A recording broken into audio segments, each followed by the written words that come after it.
10 ఏళ్లు అధికారంలో ఉండి ప్రజలకు చేసింది ఏమీ లేదన్నారు మంత్రి ఉత్తమ్ కుమార్ రెడ్డి. మిషన్ భగీరథ కోసం 40 కోట్ల ప్రజాధనాన్ని కేసీఆర్ ప్రభుత్వం వృధా చేసిందని విమర్శించారు. సూర్యాపేట జిల్లా నేరేడుచల్ల మున్సిపాలిటీలో ఏర్పాటు చేసిన 75వ గణతంత్ర దినోత్సవ వేడుకలకు ముఖ్య అతిథిగా హాజరయ్యారు ఉత్తమ్ కుమార్ రెడ్డి.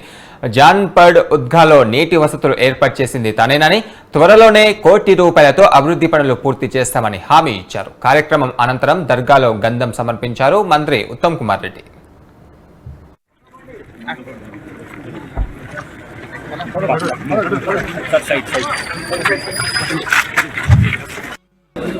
గౌరవ మంత్రి గారు మరియు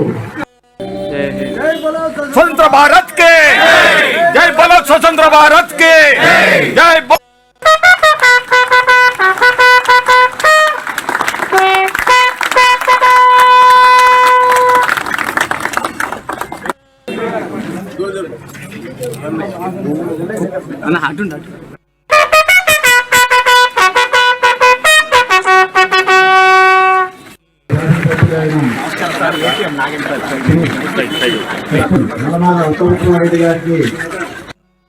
జాన్పాడ్ దర్గాలో పూజ చేసుకునేదంటే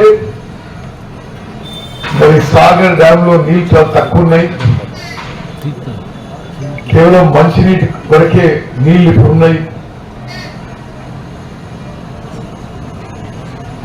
మంచి వర్షాలు పడాలని, మంచి పంటలు పండాలని, మంచి రేట్ రావాలని జాన్పాడ్ దర్గాలో నేను ప్రార్థించడం జరిగింది.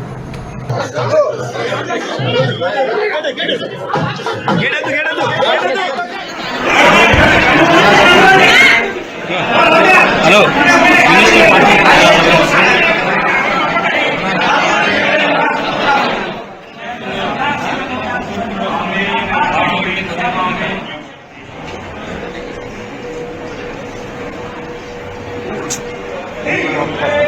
Iya kan,